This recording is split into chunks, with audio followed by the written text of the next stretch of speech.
Good evening, my friends. Oh, wow, is it really that time? Well, it's past midnight now, because I've been up way too long. Let's start that over. Good morning, my friends. This is Paul, and welcome back to my channel. And today I wanted to focus on something that I found kind of interesting about an interview Nintendo made about The Legend of Zelda Breath of the Wild. I know. A review's coming, I just still haven't beaten the game yet. They said that when they were remaking some of the Zeldas on the Wii U, which would be Twilight Princess and Wind Waker, they said that they would consider some of those changes that they were making to allow them to move forward in Breath of the Wild. So now that Breath of the Wild is actually out, and I think I've played enough of the game to get a good feel for what those changes were, let's talk about them.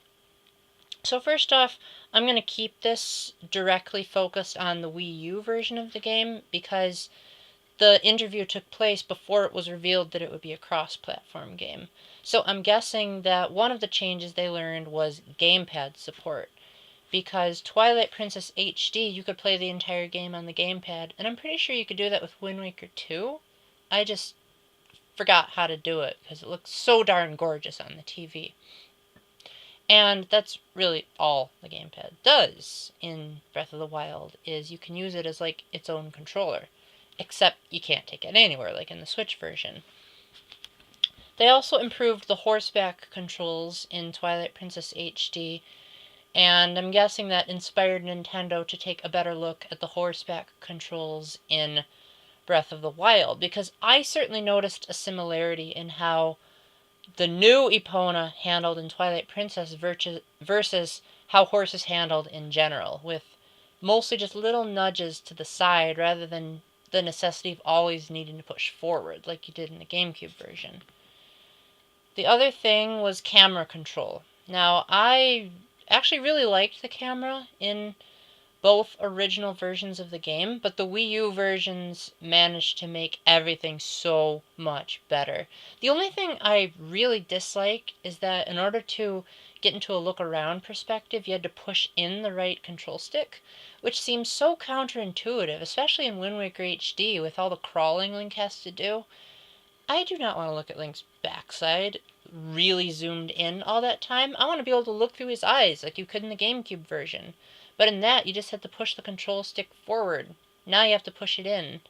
And Breath of the Wild takes that concept of pushing in the Wii U's two control sticks and uses it to make Link enter stealth mode if you use the main control stick, or zoom in mode with the right one. Which I guess is sort of kind of like that, because if you push the right stick in to look around, then pushing the right stick in to zoom in on your surroundings seems like it's pretty relevant, in my opinion. DLC was probably added as a result of the Wolf Link amiibo, which actually I own now, so this has to be one of the coolest amiibos ever, just because they actually have details on Link's fur, which they didn't even bother changing in Twilight Princess HD. Of all the things they could have done better.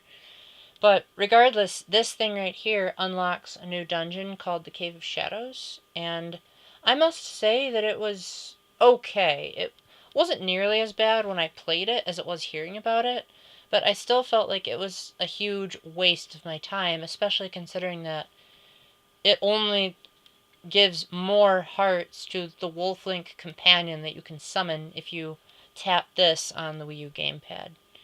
And I'm guessing the reason why Nintendo built the expansion packs was that they were inspired by the new dungeon that you could get with the Wolf Link amiibo, that they said, hey, how about instead of making people pay... How about instead of making people get these whole toy thingies, how about we just put it in the game and charge them more money for it? Yay. Plus, one of the DLC options for the summer pack is a Cave of Trials mode, which that's what the Wolf Link amiibo gives you in Twilight Princess HD, is the Cave of Shadows. Notice the similarity? The other thing I'm thinking that they wanted to change up was rupee sizes, because both Wind Waker HD and Twilight Princess HD seemed to be like, one of the main changes that both versions did was they enhanced the amount of rupees Link could carry before running out of room. And this isn't a major spoiler, because no one's going to get this far. The major item for the Cave of Shadows that you get if you beat all the floors is the Endless Wallet. And to my knowledge, in Breath of the Wild, you pretty much already have the Endless Wallet from the get-go. I have not gotten any wallet upgrades, and I've already been able to carry over 3,000 rupees. I think that's the most I've carried. Then we also have, of course, lighting, which was probably one of the few improvements they made in Wind Waker. Why can't I talk today? In Wind Waker HD, when they really redid the graphics, they improved on the lighting tremendously.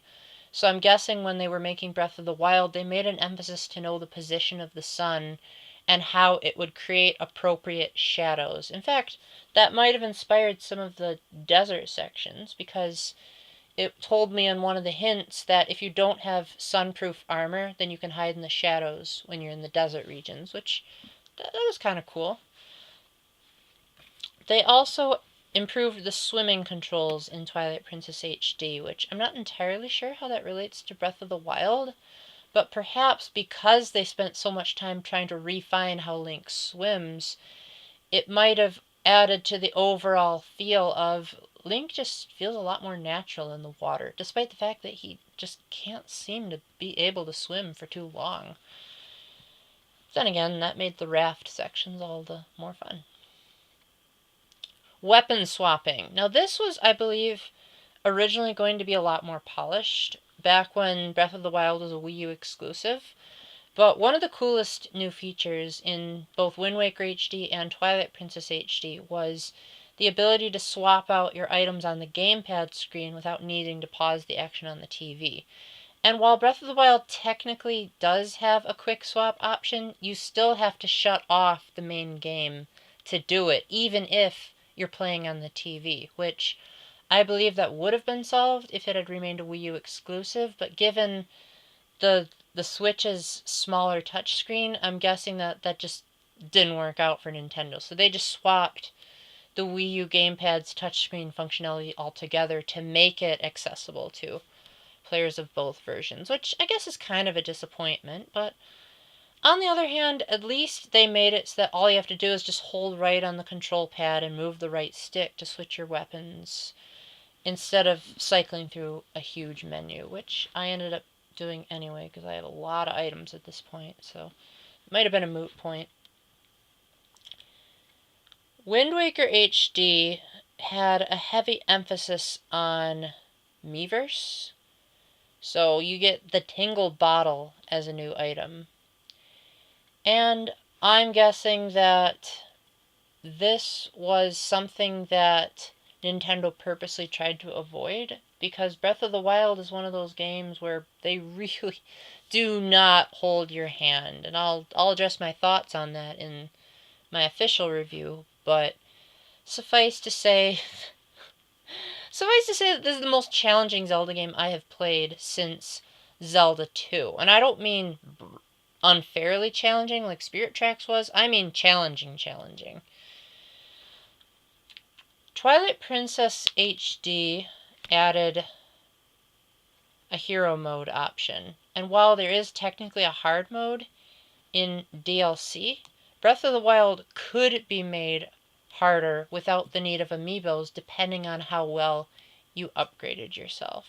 So I'm guessing that's where Nintendo got the idea of, let's let the player do what they want. So that's all the examples I could think of. If you can think of any other additions that Wind Waker and Twilight Princess HD added to their original versions, and I'm just simply going to say don't even bother thinking about the Wii version of Twilight Princess, because I'm pretending that doesn't exist. So let me rephrase that.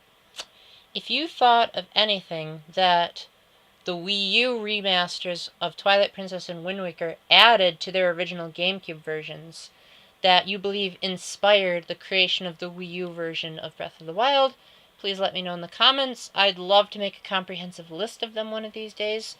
And until I can make this a more streamlined experience, keep the faith, stay epic, and God bless. Bye.